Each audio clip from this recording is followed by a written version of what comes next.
سيدنا محمد الفاتح لما أغلق والخاتم لما سبق ناصر الحق بالحق والهادي إلى صراطك المستقيم وعلى آله حق قدره ومقداره العظيم سبحان ربك رب العزة عما يصفون وسلام على المرسلين والحمد لله رب العالمين. الحمد لله. A ci gaba da karatun da wannan littafi mai albarka wato littafin Al-Shifa na wannan shekara ta 1447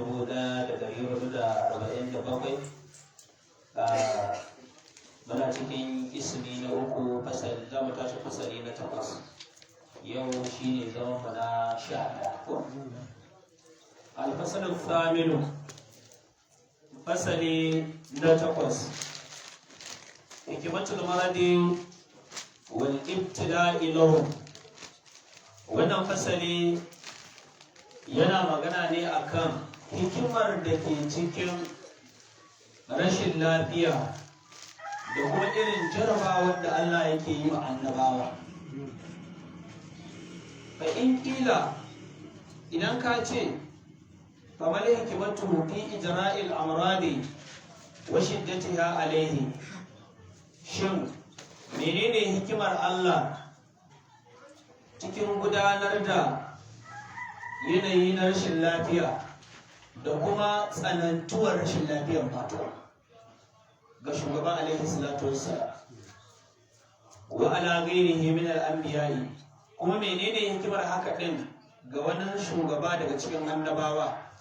ala jami'ihimus salamu, amincin Allah ya tabbata ga dukkan su. Me hukuncin wannan? Me hikimar wannan? Wal wajhu fi ma ibtalahu Allah bihi min al-bala'i,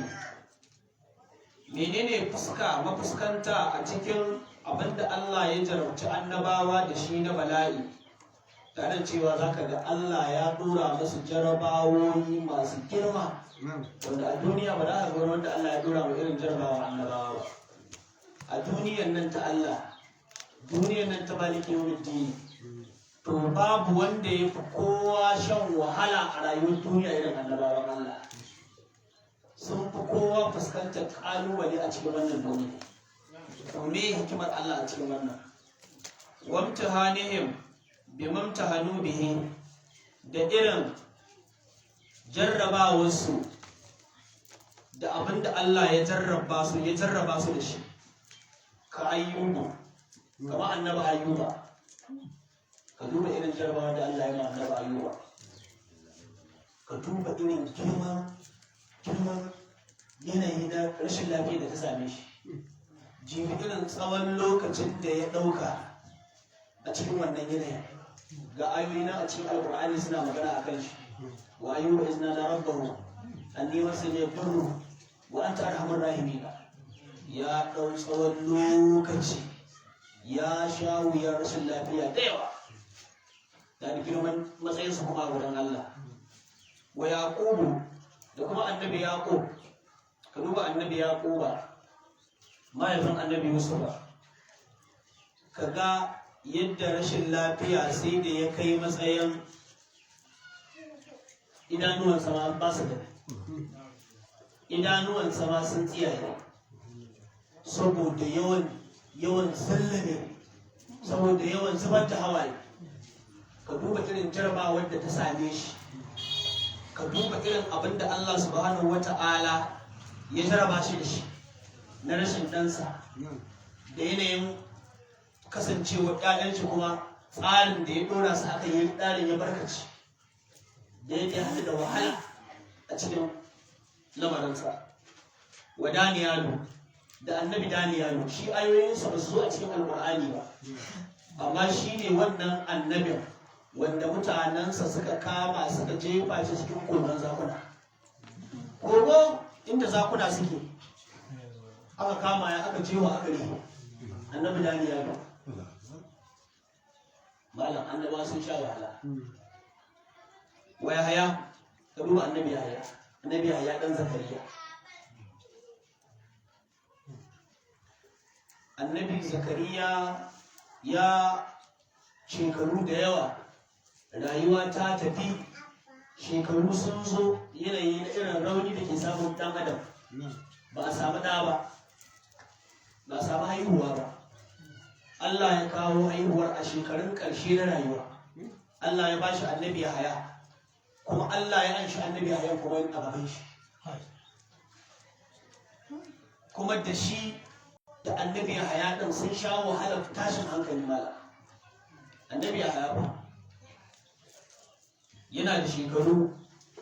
ƙasa da shekara 40, amma mutanensa suka biyo shi suna so za su kashe shi. Da suka biyo shi ya ruga, ya yi gudu, ya je ya samu itaciya mai albarka ya amana, itaciyar ɓaure. Shi ne dalilin da ya sa za a ga ɓaure, duk ɓaure ya ga tsakiyar shi ta rari. Aka lura da kyau, duk ɓaure ya ga yana ɗan kogo tsakiyar kuma ta hudu, babu yana da tumbi a ciki ba kori. To malamai suka ce daga dalilin suturar da yawan annabi Yahaya ne. Da suka biyo shi ya zo hanya ta ƙare, sai ita ce ɓaure sai ta tsage sai ya shige. Da shi ne dalilin da ya sa duk ɓaure ya kaga ya wawake. Ai shi sa Allah ya ambace shi a cikin Alƙur'ani, shi ne tin ita ce mai yawan albarka. Shi ma ɓauren sai da ya zama da hawaye saboda abin da ya samu annabi Yahaya. Ko yanzu ka ce ka kwamfashe shi zai gaya maka shi wani kuka yake yi. In dai ɓaure na da rai da ka ɗan kwantale shi, kai akwai ma ruwan shi ma a ƙasa. Da za ka haƙa jijiya cika haƙa rami ka aje kwano, da sai za ka zo ka ga ya cika ma ita da hawaye da ruwa. To daga wannan abin da al'umman nan suka biyo shi, suka zo suka ga sawun shi na hanya ta ƙare. Aka ce to ba a san inda ya nufa ba. In ke nan Iblis shedan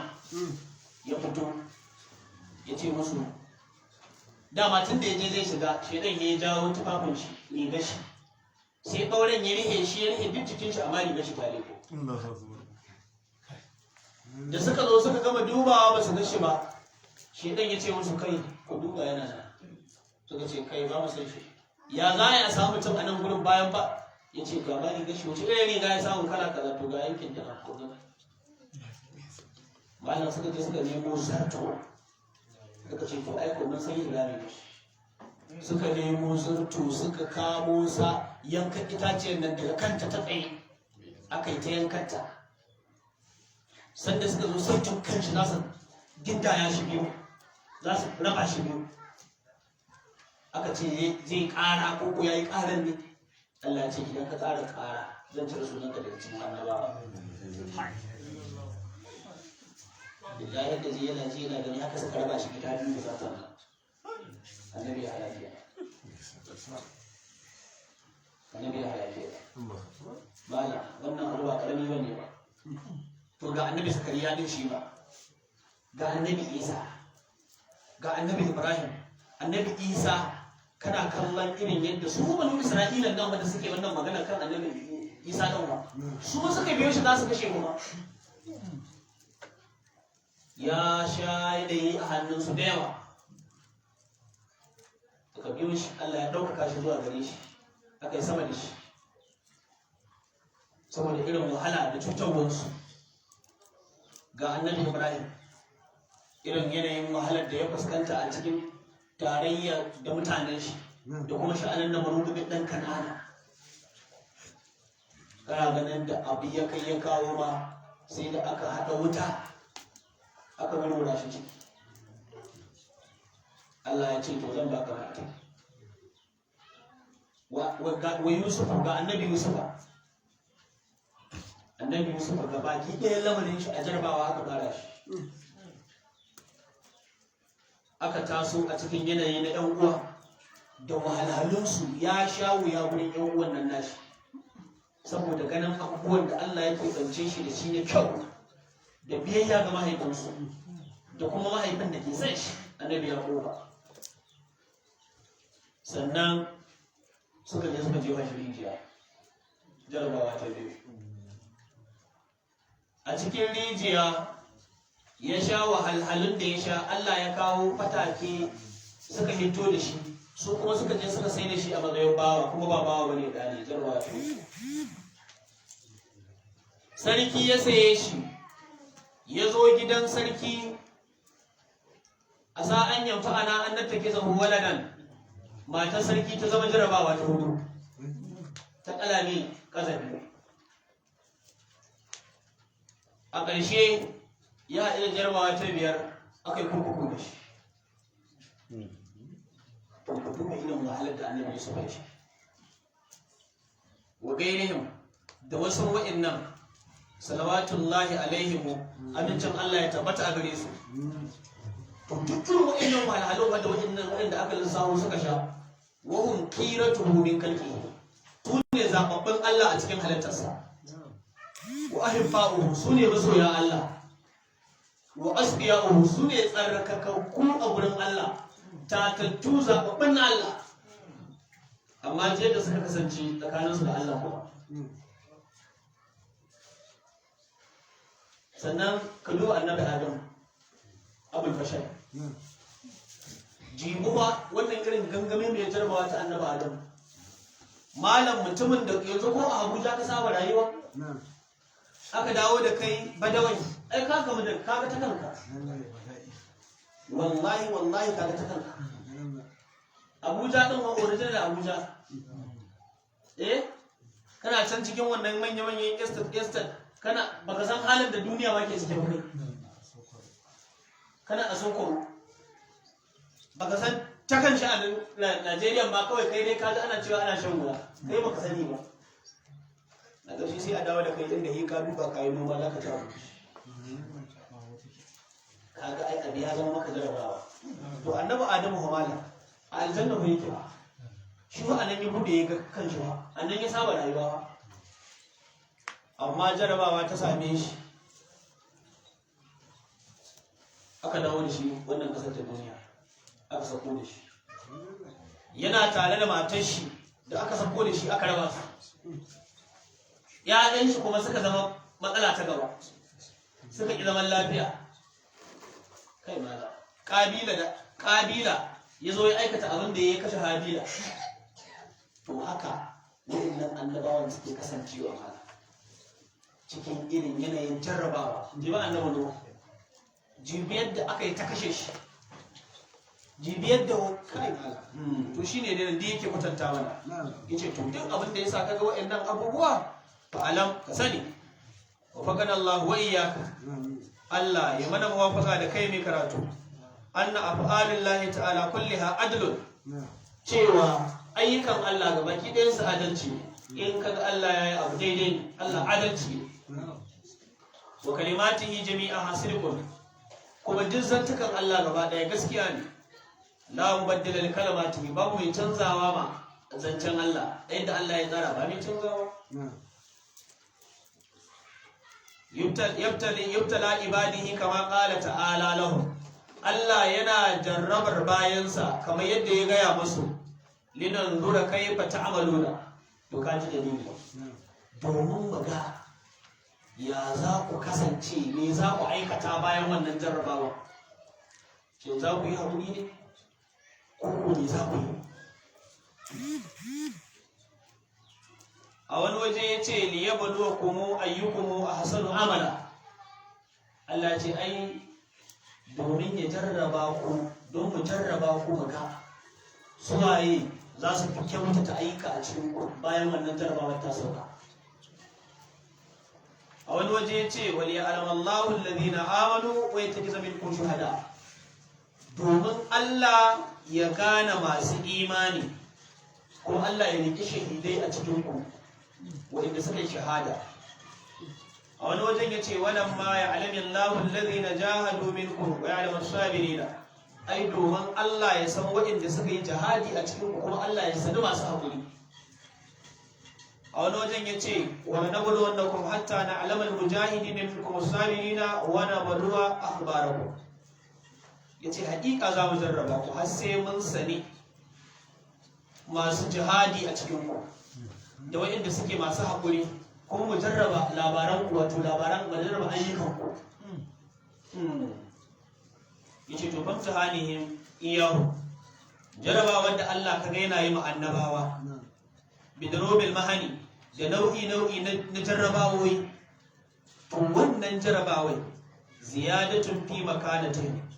wannan da duwa ne a cikin darajarsa a wurin Allah. Shi Allah ya riga ya tsara haka cewa wannan jarrabawar da kake ganinta to ita ce da duwar daraja a wurinsu, warifatan fi darajatihim, ɗaukawa ne ga darajojinsu, wa asbabun listikraji halati sabari war rida, kuma waɗannan jarabawoyin sababbai ne na fitar da halayen haƙuri da yarda. Allah ya sa jarabawa ta zama dalili ma'auni da yake gwada haƙurin bayansa da kuma yarda da ƙaddarar da hukuncin da yake. Wa shukuri, kuma yana jarraba godiyarsu, wa taslimi da irin sallamawansu ga Allah, wa tawakkuli, ta hannun jarabawan nan Allah yana jarraba dogaransu ga Allah, wa tafwidi da irin yadda suke miƙa lamari ga Allah, wa du'a'i da kuma kaskan da kuma addu'ansu. Allah yana jarabawar muta al'umma da jarabawoyi kala-kala don ya ji addu'o'in da za su dinka yi suna roƙonsa, wa tadarru'u minhum, da kuma kaskantar da kai za su dinka yi wajen Allah a halin wannan jarrabawa. Shi yasa malam arka roƙon Allah ne dubi, arka roƙon Allah ne dubi, arka roƙon Allah sauki da rangwame, ta addu'a. Kada a dinka tsayawa ne ta kace mai a cikin ta kace mai bari a koma ga Allah kai a matsala. Ai malam kullum a same ka wajen Allah, yi ta addu'a, yi ta roƙon Allah sauki da rangwame da ladabi. An ce wani sahabi shikenan, hadisin Muslim, ko a hadisin ba a ambaci sunan sahabin ba, amma wasu malamai sun ce kamar ko Abu Hurairah ne, wallahu a'lam. Wani sai ya je yana ta roƙon Allah, shi ba ruwan shi da duniya, wannan mukama aihe shi su sahabbai ka ce bala'i Allah ya karo shi billahi yana addu'a. Shi ya ma yi san jarabawan ma, ya yi san ma bala'in ma a jeho shi, yana roƙon Allah duk wata bala'i ma ta lahira a dawo mai da ita tun duniya kawai. Ke manzo Allah sallallahu ya ce a roƙi Allah sauki, a roƙo Allah lidubi, bayan ɗaukar bala'in Allah ba mai yawa, a roƙo Allah lidubi, to da ka dinka anta ba shi matsala ta zo ba, bawa kullum cikin kalubale da matsala yake, wanda Allah ya je shi gidan duniya yana rayuwa bai sanya ƙarshen shi zai kasance ba, kuma ƙarshen nan dole ɗayan biyu ne, ai cikin jarabawa ga kan da yake shi mutum ɗan adam bai da hankali, walakin da aka tarar nasu la ya alam la ya filmun, ba hankali. Sai mutum ya dinka ganin ai in dai shi yana ci mai kyau, yana shan mai kyau, yana sa sutura, yana da iyali, yana da ƴaƴa, duk mutanen kirki, ya kwanta lafiya kawai, kamar ma wannan lissafi shi ne a lahira, ka hauka ce. Ai tun da dai baka ji an ce wato idkhuluha bi salamin aminina ba, baka ji an bude aljanna ka shige ba, ka shige zulum, ka tabbatar da ka shiga, mala ai akwai sauran aiki, akwai sauran aiki. In ko ba shugaba alaihi salatu wasallam ka gani ba ya gaya maka wane ko baka da matsala ko guda daya, ka kubuta ka ɗira, an baka aminci. Wani da bayan haka yin wannan bisharorin ba, kuma mai aka sun yi bayan bishara, sai aka kuma sun ƙara fitukewa da irin aiki mala wanda ba ma aka wani yayi irin yadda suka yi ba, saboda tsananin sanin habaran Allah. Allah abin tsoro ne mala, Allah abin tsoro ne. To da ka daina rikon abinci, a yi ta ibada, a yi ta aiki, a kuma kyautata zato ga Allah.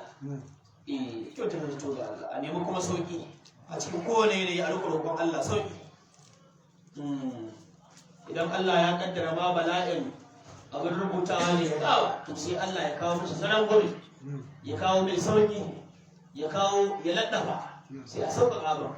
in ko abin ya zama la mahalatan to sai Allah ya azarta shi da mutunci tun kafin bala'in ya zo sai Allah ya azarta shi da haƙuri da juriya ya ba shi imani tabbatacce ai babu bala'i sama da jarabawa ta zo mumini ya kasa ɗaukar ta raba shi da imanin ya to wannan rabuwa da imanin ya yi waccan jarabawa bala'i a to jarabawa in kuɗi ne ka rasa ko iyaye ne ko ɗaya ko mata ka rasa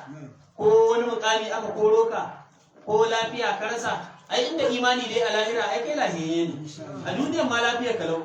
tunda mutane na jin tausan ka kai ma kana jin tausan su imani ya cika zuciyarka kai Allah kawai kake gani to ina ruwanka da to amma sai ya zama jarabawa kuma ta girgida imanin to a biya shiga wannan kuma bala'i ya sauka Allah ya mana tsari idan mutum na addu'a ko da abin ya zama abin tabbatarwa rubutacce daga Allah da ba a canzawa to sai Allah ya azarta mutum da wani irin imani mala mutane na tausan ka kai kuma kana jin tausan su ana kallon yanzu hawa ne ya rasa kaza ya yi kaza an yi kaza sai kuma kana kallon Allah akbar to mutane me yasa me su ne mala yanzu Allah ba mai iko bane akan yayi haka yanzu dan Allah yayi haka ba isa shi bane akan haka to kaga Allah ya baka lafiya ce wannan shi ne wata darri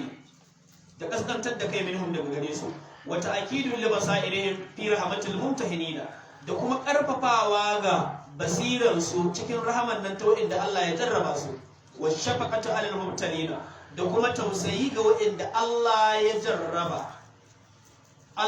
jarraba su wa tazkiratul laghairihim kuma domin hakan ya zama tunatarwa ga wannan su barkaci wanda bai san ciwon dan kankara ba idan ya ga wani mai dan kankara yana tafiya akan hanya yana surutu ko kuma ya zumbara a guje ko sahiya ta ya an duba ko shi an ga ya bude ya hita ba san inda ya nuna ba sai ya dinka mamakin to wai daga ciwon hannu daga dan wannan ciwon wannan bai san lissahin ba amma in Allah ya jarraba mutum da irin abun ko wanda ya yi shi ko makamancin shi to in ya ga wani yana irin wannan abun kan wannan jarrabawa zai fi jin tausayin shi wanda ya ɗanɗana wuya fa in ya ga wani cikinta ya fi jin tausayin shi Allah wallahi ba ga azumi ba yanzu ba dan azumi ba kai wani billahi la ilaha illa hu bai iya yin awa hudu bai saka komai a bakin shi ba wani ma shi tun da aka halince shi ya zo duniyar nan bai san wai akwai wani abu a ce lokacin cin abinci yayi wai ba abin da za a ci ba bai sani ba sai Allah ya ce to ga Ramadana nan ya zo da masu kudin da sarakunan da masu mulkin da talakawa da kowa kan gauniyanci kan gauniya sha ina masu takama da iyali kan ga gunji inda suke abdena magana mai yawa ai ta zikirin Allah kada wanda ya kuskure ya tona saboda masu kudi sai su dinka tunawa kai wanda ma haka rashin a ci abinci to ya sai tausaya ma talakawa to wanda Allah ya jaraba da bala'i ya fi tausaya ma wanda ya shiga kwatankwacin wannan halka to shine ne ke gaya mana wa shafaqatu alal mubtalina domin su tausaya ma wanda Allah ya jarraba in suka dandana abin to za su fi jin tausan wanda ya shiga cikin irin wannan yanayin zaka ji mutum ya ce ai ko makina ba bai fata shiga irin wannan hali wa tazkiratu da gairihi kuma domin hakan ya zama wa'azi ga wasu su idan mutum ya ji labarin abin da ya samu wani ba annabi cikin annabawa sai ya shi kuma ga wata yan jarabawa ta same shi ai da ma hadisi ya ga mana ko dan zalin sai ce wanda ya shiga cikin wani irin yanayi ya tunani wannan tunani gani tunani to kaga mutum in ya sha wata wahala yana ganin shi na Allah ne kamar ya kubuta kan alillamiyya asiban nasu an yittaru an yaqulu amanna wa la yaftaruna to ga annabi wani ga yadda ya kasance ga annabi wani ga yadda ya kasance kai kuma yanzu mumuni wani kai waye to shine wannan Allah kai mana lalle Allah ka laddafa mana dan roƙon Allah da dubiwa wa mau'izatin liswahu domin kuma hakan ya zama wa'azi ga wasu wa'azi ga wasu liyata'assaw fil bala'i bihim domin su yi koyi a cikin jarrabawa su yi koyi da annabawa ya annabawa suka kasance kalla annabi ayyuba kallo irin wahalar da ya sha amma sai dai rabbi inni masani yadurru anta arhamur rahimin kalle da suke mai da lamarin su ga Allah to mutum in jarrabawa ta same sai ya koyi da su wa yatasallu fil mahani bima jara alaihim kuma su rika lallashin zukatansu su mutane a cikin jarrabawa bima jara alaihim da irin abin da Allah ya gudanar da annabawa sai mutum ya ga irin girman jarrabawa da ta same shi sai ya tuna to ai kuma annabuwa na ma ga irin ta kasance annabuwa na ma ga ta kasance kamar yana lallashin zuciyar shi ba ko ai duniya ke din yadda wa ya kata da bihim bis sabri domin kuma mutane su dinka koyi da annabawa wajen haƙuri da irin girman jarrabawar da Allah ya jarrabe su da ita da kuma yadda suka yi haƙuri wa mahawin lihanatim faradat minhum da kuma shahewa ga tarku aula da suka gudana daga wajen su annabawan dalilin laru jarrabawoyin don Allah ya shahe duk wani abu da ya gudana daga gare su aw ga falatin salafat lahum ko kuma wasu ga falatu rafkana da ta zo a can salafa shi sa nan ce salafat lahum da ta zo can baya kafin wannan lokacin annabawa ba su ga fala amma ta faru ne can kafin wannan muqamin ne da qawallaha tayyibina muhassibina domin su game da Allah tsarkaka abin tsarkakewa wal yakuna ajruhum akmalu domin ya zama sakamakon su shine mafi cika saboda Allah ya hukunta cewa gwargwadon jarabawa gwargwadon sakamako to kuma sakamakon annabawa shine mafi cika to bari a ba su jarabawa mafi girma don sakamakon su ya fi kowa wa sawabihim awfaru kuma domin sakamakon su ladan su ta zama mafi cika wa ajzala mafi kwaɗi a gurin Allah wannan shine dalili ma to kaga daga nan za ka gane cewa dama dai ya faɗa a cikin hadisi cewa alaihi salatu wassalam mafi girman jarrabawa a cikin al'umma annabawa sai masu bi musu wajen imani ya hadisin da aka ba حدثنا القاضي أبو علي الحافظ حدثنا أبو حسين السيرفي وأبو فضل بن خيرون قال سكتي حدثنا أبو يعلى البغدادي حدثنا أبو علي السنجي حدثنا محمد بن محبوب حدثنا أبو عيسى الترمذي حدثنا قتيبة حدثنا حماد بن زيد عن عاصم بن بهدلة عن مصعب بن سالم عن أبيه قال قلت يا رسول الله أي الناس أشد بلاء مصعب بن سالم ya anso daga babansa Salu ya tambayi manzon Allah sallallahu alaihi wasallam yace ya ma'aikin Allah wai wa'inda mutane ne Allah ya fi jarabta su da bala'i da wahal da jarrabawa ala shi shugaba alaihi salatu wasallam yace al-anbiya'u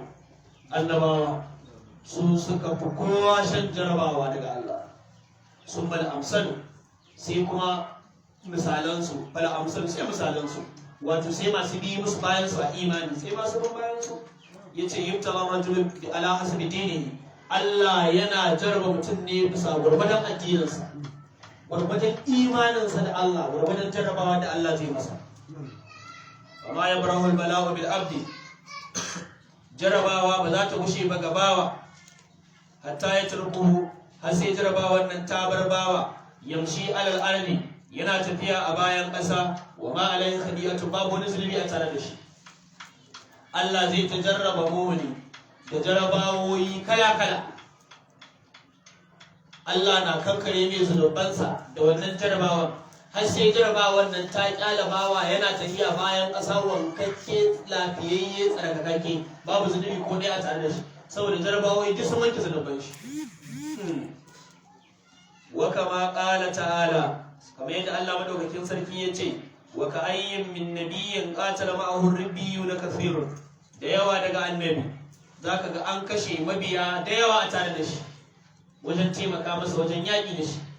domin ya zama cewa wannan shahada ne a gare su al-ayati salasi ayoyi guda uku nan yace ka karanta su a cikin suratu Ali Imran ne ko وكأي من نبي قاتل معه ربيون كثير فما وهنوا لما أصابهم في سبيل الله وما ضعفوا واستكانوا والله يحب الصابرين وما كان قولهم إلا أن قالوا ربنا اغفر لنا ذنوبنا وإسرافنا في أمرنا وثبت أقدامنا وانصرنا على القوم الكافرين فآتاهم الله ثواب الدنيا وحسن ثواب الآخرة والله يحب المحسنين. wannan shine zancen su, shine cikon ayoyin. Allah ya jarabe su da jarabawoyi da yawa, da jarabawoyi kala-kala, amma dai ba su rauni ba, ba su dakushe ba, su juya gabanin Allah ba, suka yi haƙuri, suka yi juriya. Allah kuma ya ba su kyakkyawan sakamako a duniya da mafi kyakkyawan sakamako a lahira. Wani abi hurairata anhu sallallahu alaihi wa sallama, ana an so daga Abu Huraira daga manzon Allah sallallahu alaihi wa sallama yace ma yazalul bala'u bil mu'min wal mu'minati, bala'i jarabawa baya gushewa yana sauka ga mumini da mumina fi nafsihi a kansa wa waladihi da 'ya'yansa wa malihi da dukiyarsa hatta yalqa Allah ta'ala, har sai ya gamu da Allah madaukakin sarki wa ma alaihi khadiyatun, babu wani khadi'a, babu wani zunubi a tare da shi. Wa ana Anas daga Anas anhu sallallahu alaihi wa sallam, daga shugaba alaihi salatu wassalam yace za arada Allah bi abdihi alkhaira, idan Allah ya nufi alheri ga bawansa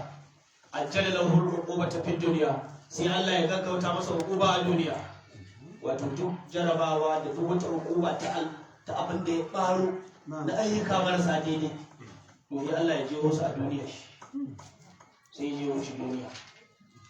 Sai yasa wanda ya fi kowa shan wahala a duniya dan aljanna, saboda hadisin nan da ya ce za a zo da wanda ya fi kowa shan wahala a duniya, sai a tsoma ya a cikin aljanna, sai ya sakan ɗaya ya hito da shi, sai ya ce ya labarin bala'i da wahala da hukubar da ka sha a duniya, ce kai shi wallahi Allah ne ana mai shi yanzu dan Allah shi ne ya taɓa shan wata wuya, waya ake mai haka ne, shi wallahi ba shi wani ba. Ce kai a duniya kamar su Kano kuka sha wuce, wallahi ya rantse da Allah shi ba shi bane, shi ba haka aka yi ba, kawai a je a nemo wanda ya sha wuya, shi bai samu ta wahala ba, wai ya ake mai haka ne. Ya ja dauko wanda shi kuma ya kowa jin daɗi a duniya da mutane, ya ja dauko shi sai ya tsoma ya so ɗaya saka ɗaya cikin wuta, ya hito da shi a ce wai ya labarin irin daɗin da ka sha a duniya, sai ce shi bai taɓa ganin shi irin wannan ba. Wai yanzu shi tun da aka halicce shi ya taɓa sanin wani langwatan daɗi ƙwara ɗaya, shi yanzu shi ne za a zo a ce wai ya ji daɗi. Ce kai ka manta a duniya, a ce shi kawai shi bai taɓa sanin wani daɗi ba, shi ba haka aka yi ba. To shi ne, to idan kaga Allah yana ta sai ya ɗauki mamumuni duk halhalin lahira da yanayinta da hukubobinta na zanabban da mummunai suka aikata, sai Allah ya musanya musu su, sai su zama wahala a duniya. Kila shi ne ma'anar wancan hadisin da wancan sahabin ya ce shi a jihohi mai lafiya duniya, saboda kila ma'anarsa wannan yake ne, wallahu a'lam. Kila kuma shi ne ma'anar a duniya sun jira da mu'mini wacce ta tarkafe duniya kurkukun mu'mini na kurkuku da yadda ya kai ga jin daɗi bai samun yin walwala da yadda yake so. Ko da irin kurkukun nan ne na manya da ake, wallahi wani a cikin kurkukun kuna nan kuna tausan shi, ya yi ku jin daɗi, Allah ya yi ku rayuwa mai daɗi, kawai shi bai da yancin walwala ne, abinci akan kai akan lokaci yake cinsa, kuma ai ba kuwa ake bugu a kurkuku, aka wanda kawai ajiye shi aka yi, ba dukan shi aka ce a yi ba. Ka gani to, amma duk wannan walwalar tashi da Allah, shi ba gara an sake shi ya zo ya yi mu'amala da mutane ya nema ya cire kanshi ba. To mumuni bai gushewa akwai dai wani abu da ke damun shi. Malam, duniya kana da imani ka ce wai so kake ka zanna cikin ta, kai ba wani dan mintsilin ko menene ko misalin abin da ke damun ka, komi warkakke lahiya lau, kai Allah ne mana ladabi, Allah ya mana ladabi. Amma mu ne bai rasa wata yan damuwa ko ba yawa, amma Allah ya laddafa kuma yake ya ma manta damuwa saboda karfin imani da kuma ladabin Allah. To Allah ka laddafa mana, ba abin da Allah bai iya ba, Allah ka laddafa mana, kada ka roƙon Allah ladabi. Wa idza arada Allah bi abdihi sharra, idan ko Allah ya nufi sharri ga bawansa, amsaka anhu bi zambihi, to sai Allah ya kama shi da laifukan da zunuban da ya aikata, hatta yuwati bihi yawmal qiyamati, har sai an zo da shi ranar lahira ga bawa ga zubabban da ya aikata to abu kuma ya ɓaci ba. Allah kai mana kani. Wa fi hadisin akara ya zo a wani hadisin idza ahabba Allahu abdan ibtalahu li yasmi'a tadarrahu. Idan Allah ya so bawa aka ce wannan abin so ne wurin Allah to ya Allah ya jarraba bawa domin ya ji irin ɗanɗan da kanshi, irin yadda zai rika kaskantar da kai yana roƙon Allah sauki, yana kaskantar da kai ya gajiya. To Allah na saka to da kada ka ji ni'ima ka manta da Allah, tsaya nan dai wajen Allah. Ya wajen Allah da idan ra'aita mazharal jamali la tadaga warda mazharal jalali. Haka shi ne ya mana a ce lokacin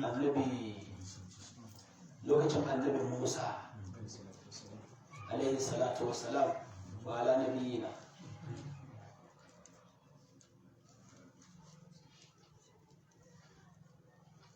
an ce sai shi annabi Musa shi Allah ya tabbata da annabi Musa sallallahu alaihi wasallam da shi sai wata mata ta same shi take roƙon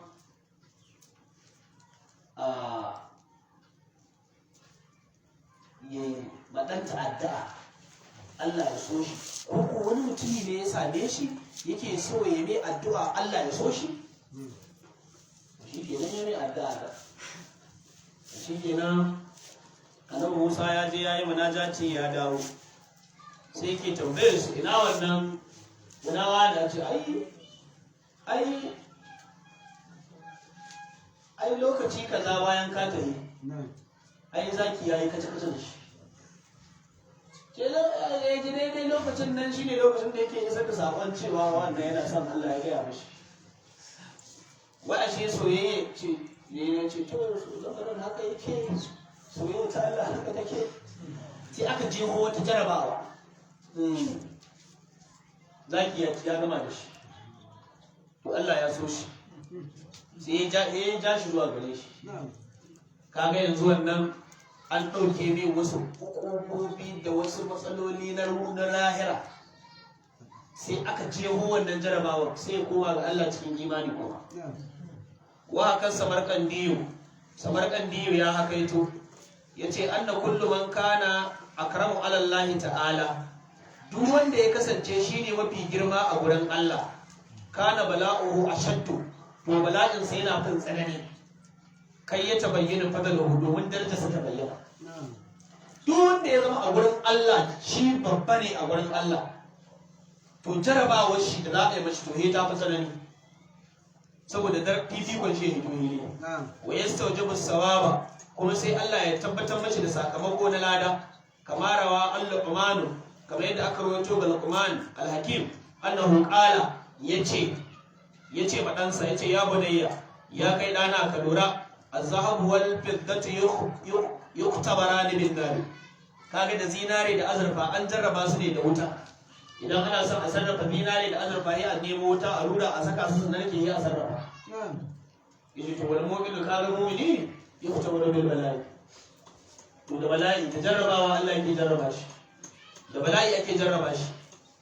wa kada haka hakika an hakaito anna ibtila a yaqubu bi yusufa cewa ibtila'in da Allah ya ma annabi yaqubu da yusufa ya jarraba shi da shi kana sababuhu iltifatuhu fi salati ilayhi a wata riwayar aka ce dalilin abin da ya faru annabi yaqubu ne yana sallah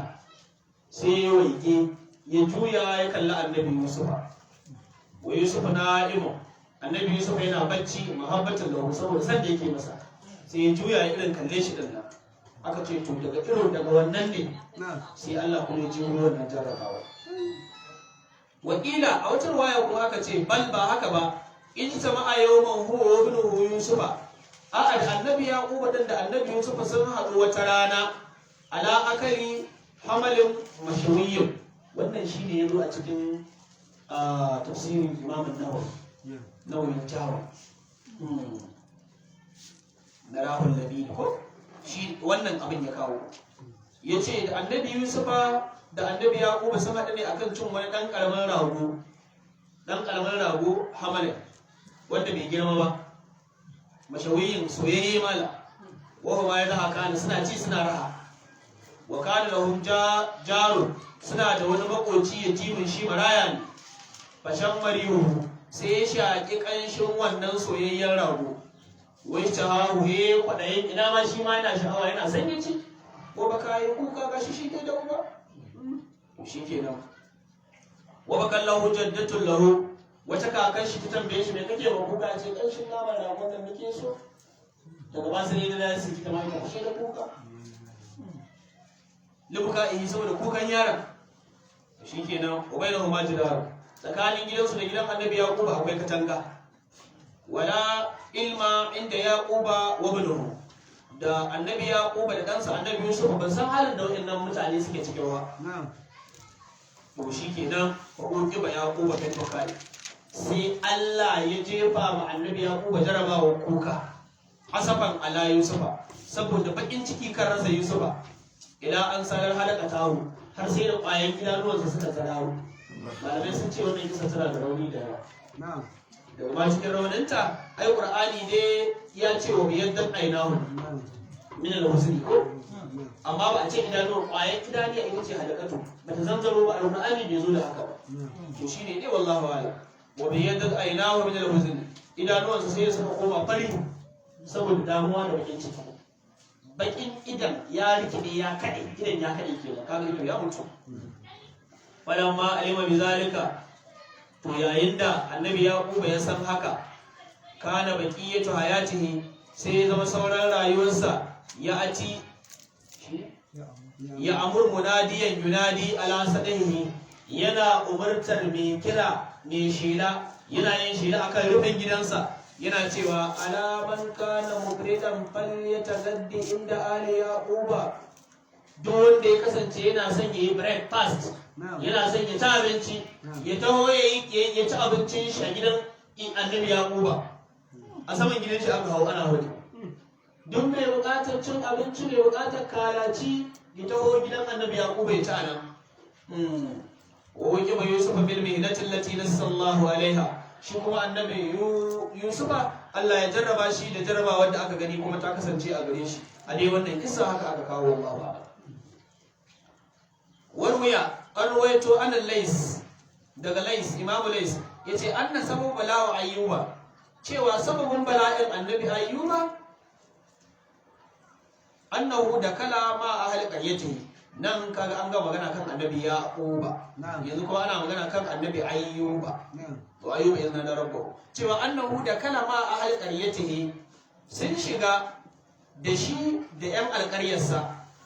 ala malikihim sun je wurin sarkin su sarkin yankin fa kallamu fi zulmihi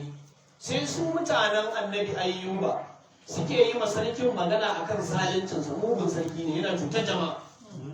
wa agala zulahu suka kausu sa harshe gare shi kan cutar da yake ta yi yawa ba za su yadda ba illa ayyuba amma banda annabi ayyuba shi bai ce komai ba fa inna hu rafaqa bihi shi he rawan same yana da dame magana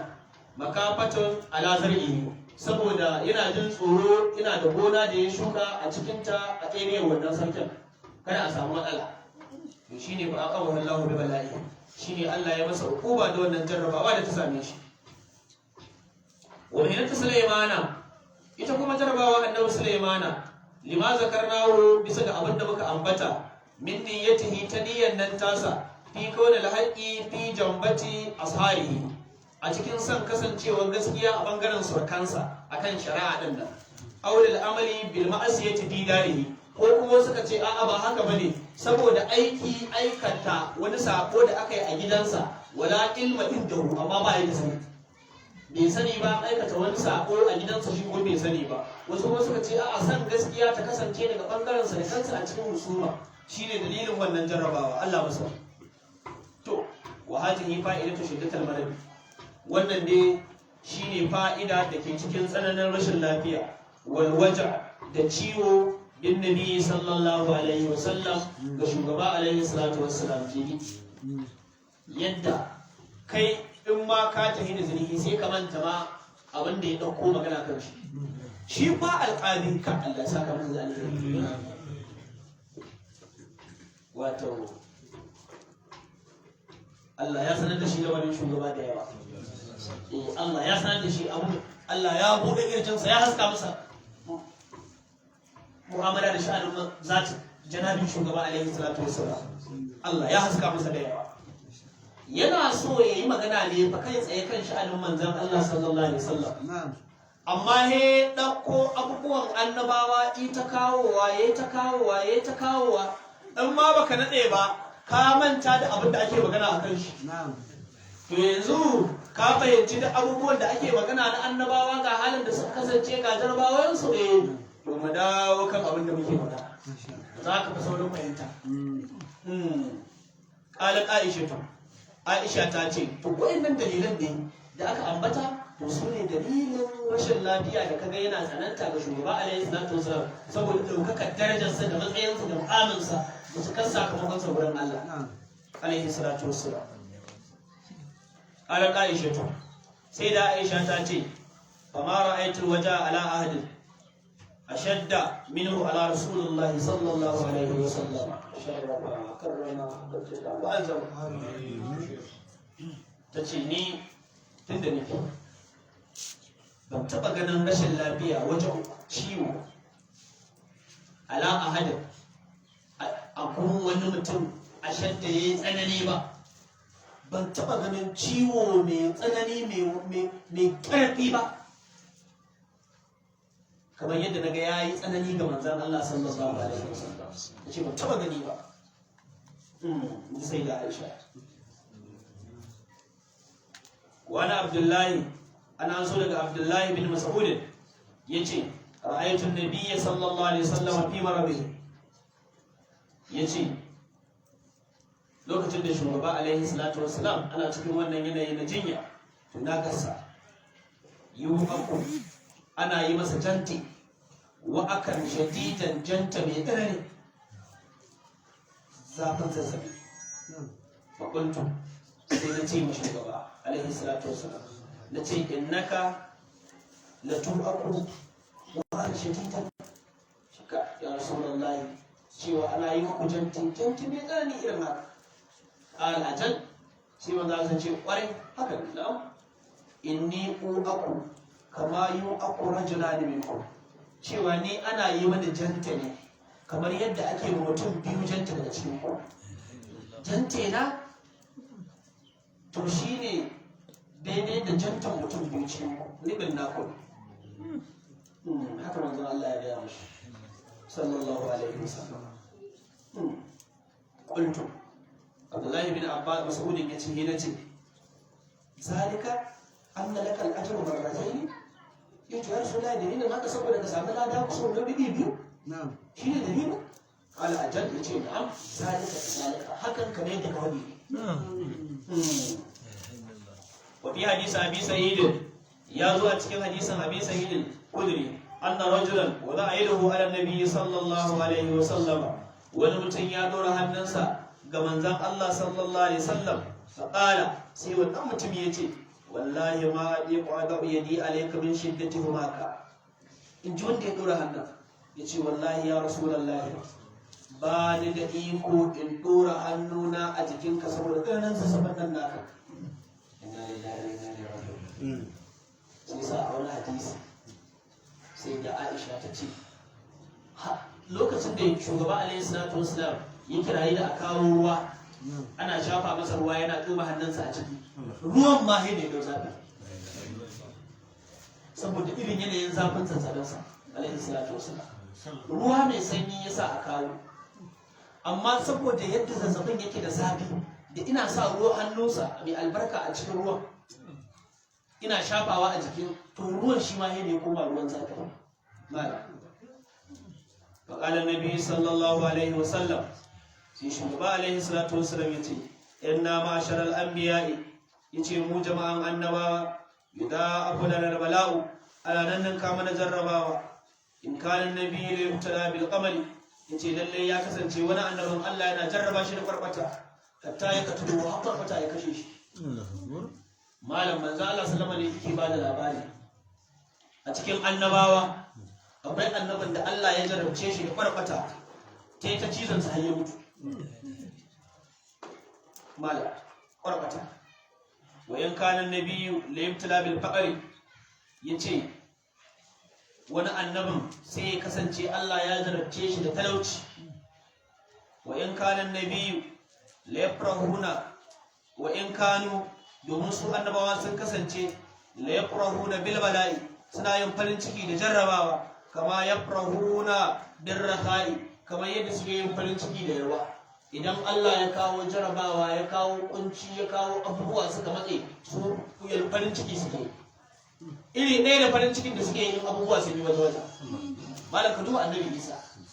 shi mutum da yake a duniya bai taɓa mallakar rigar canzawa ba bai taɓa gina ɗaki don ya zanna ba bai taɓa yin guzurin abin da zai ci ko abin da zai sha ba bai taɓa kwantawa ya jingina da matashi ba bai taɓa gina ɗakin kwana ko duka da zai kwanta ba mala kuma Allah ya kawo kwata misalai a cikin sahabban manzan Allah sallallahu alaihi wasallam sai daga sahabi daga cikin ahlul sufati an zo wajen sahun sallah yana rangaji yana na kusa da shi suke tallafe shi sun san cewa yunwa ce ta sashi wannan abu sai kaga sahabi daga cikin sahabban manzon Allah sallallahu alaihi wasallam an je wajen yaki yayin shahada ma ya fitar da ke jikin shi ba ta iya lulluɓa jikin in an ja tarihi kan kafafuwan za su hito in an ja tarihi kafafuwan jikin zai kan zai hito mala Allah ke ala wa an anasin an so daga Anas anhu sallallahu alaihi wa sallama daga shugaba alaihi salatu wassalam yace inna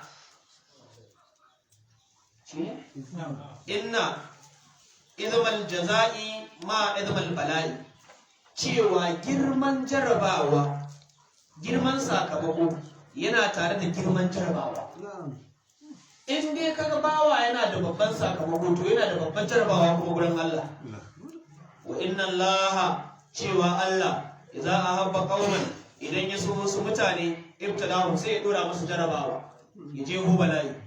kamar radiya wanda ya yadda da wannan jarabawa daga Allah fala hurrada sai Allah ya yarda da shi wa man sakida wanda ya kiyarda fala husudu yake shi ma sai Allah ya fushi da shi sai sa a dinka hakuri da halin da aka rinci kai a ciki da halin da ka rinci kanka a ciki akwai rangwame ma akan haka an ce wata rana magana shi alin haraji ne rabiyar ba an nemi wani aka ba shi labarin wani cikin yan ruwa yana fama da ɗan kankara abin ya yi tsanani yake nan aka je na gode ma Allah aka sau kasa mai za a saurara a ji bayani kuma sai ce nan ai da ladabi ai da Allah ya ga dama duk yaɗin gaba ɗaya ya suka amma ya wani yaɗa ɗaya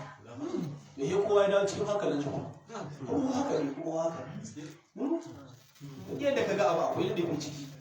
za ka gamo Allah ya yi mu da rauni malam ba mu da gaskiya wallahi idan duniya ta yi mana daɗi muka ci kaji muka sha madarori muka ci muka ƙoshe har ka ta yi mana waje-waje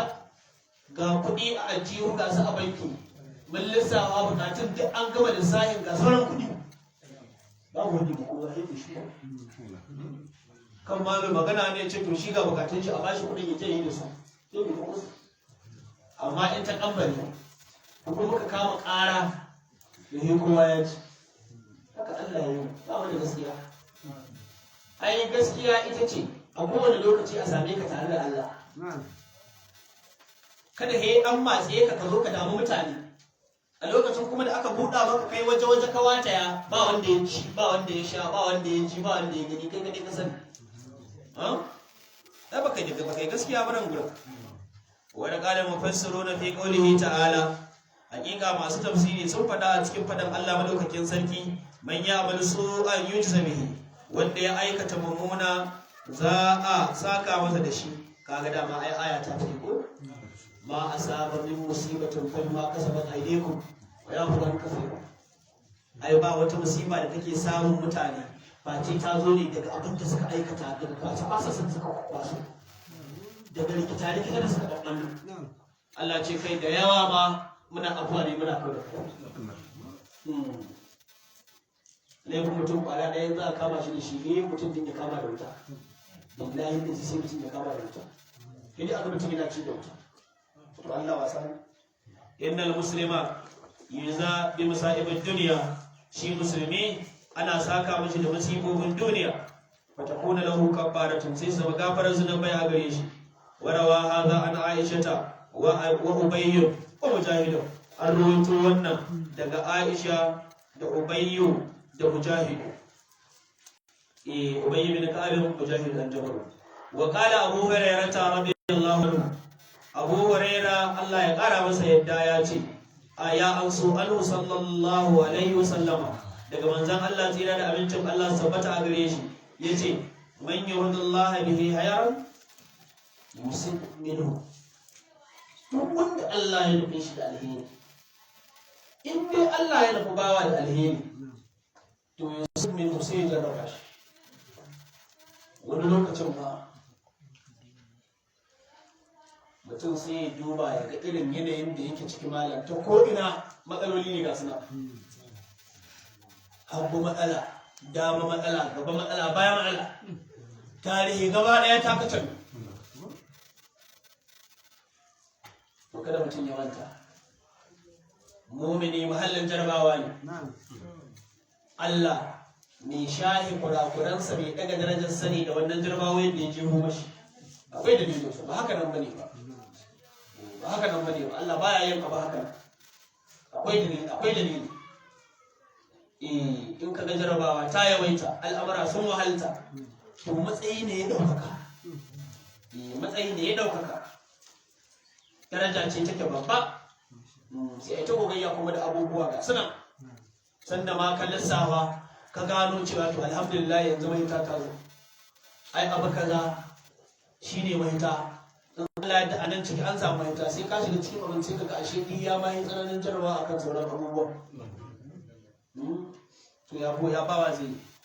amma a rika roƙon Allah ya dubu a duk halin da aka samu kai a sallama ma Allah a yi imani da Allah a kyautata imani da Allah kuma kayan bala'i ya zo a duka addu'a dan adam ba san da ba cikin matsala yake ba har san da kake cikin amincin da jin daɗin cikin matsala kake to kai da baka da masaniya kan sakar ɗinka da zai murza ɗin sakar da zai ƙyatta baka san me zai faru ba ai ba matsalar da tafi wannan sau da haka kada ka ce wai ai yanzu lafiya lau ne bari mu yi bacci bari mu huta ba ka da wani hutu malam yi ta addu'a neman nufin Allah yawwa wa qala fi riwayat Aisha yazo a cikin riwaya Aisha ma min musibatin tusibul muslima babu wata musiba da take samun musulmi illa yukaffiru Allah biha anhu face Allah ya zama da ita kafara a gare shi gafarar zunubai hatta shaukatu shaquha har kaya da mutum ya taka ta wannan hadisin yana lallashin zakatan masu imani babu wata masifa babba ko karama da take samun musulmi mumuni face wannan musibar ta zama masa kankaran zunubai ne malam har kaya da mutum ya taka ta ya je zai wa shidan nan ya cire ta ya tafi ko jarabawa ce daga Allah kuma gafara ce kankara ce daga zunubansa bare ciwon kai bare zazzabi bare wani abu baka bashi kulawa ba saboda yadda Allah ya sanya ladufi cikin abin shi a wurin Allah babu karami da babban bala'i dan abin da kare yana wallahi sai ya zama mutum mugu ya kai ma ya saka gane haka yanzu ka duba da girman jikin mutum amma in aka yi mutum allura ya ka ce wa kai malam duk girman jikin nan dai ba ma allura ba dai inda za a tsira wajen awon jinin nan da wannan dan abun nan sai ka ga mutum yayi wani har rawan hannu wani yake yi kuma zai ci wai a cire to wallahi ba karami a bala'i sai dai nufin Allah kawai in Allah ya ga dama inda aka tsira alluran nan ya ce ruwa ya taru a ciki ka tambayi da asibiti ka billahi lazi wani in ka gashi kwanta a asibiti daga dalilin allura ne da aka yi mishi yanzu a ce musiba allura karama ce ba karamin abubuwan Allah kai ne ka nemi ladabi kawai kankanta abin to ladabin Allah ne ya lallaba komai Allah ya kyauta mafi girman abin da ake kallo kuma na tashin hankalin da dan adam ke kasancewa ai shine lokacin da mace za ta haihu ko ai babban jarabawa ce dokun Allah ya ga dama kuma ya sanya mata shi mafi sauki daga lokacin da ta taba yin wani zazzabi da za a tambaye ta wani bala'i ta taba shiga ba za ta manta da ce wallahi wani ciwo da ta taba yi wannan ciwo za ta manta da shi ba to kuma ta taba haihuwa ai ba sai ka tambaye ta ba to kuma wani haihuwa ba Allah ya sanya mata wani irin wasu rubanye na ladabi mala sai Allah ya sauƙaƙe mata abu to saboda haka komai ka daina ɗaukar shi kare kai ne ka nemi ladabin Allah kawai rika addu'a Allah ya ladafa mana alhamdulillah sai mu tsaya a nan wajen سبحانك اللهم وبحمدك أشهد أن لا إله إلا أنت أستغفرك وأتوب إليك اللهم صل على سيدنا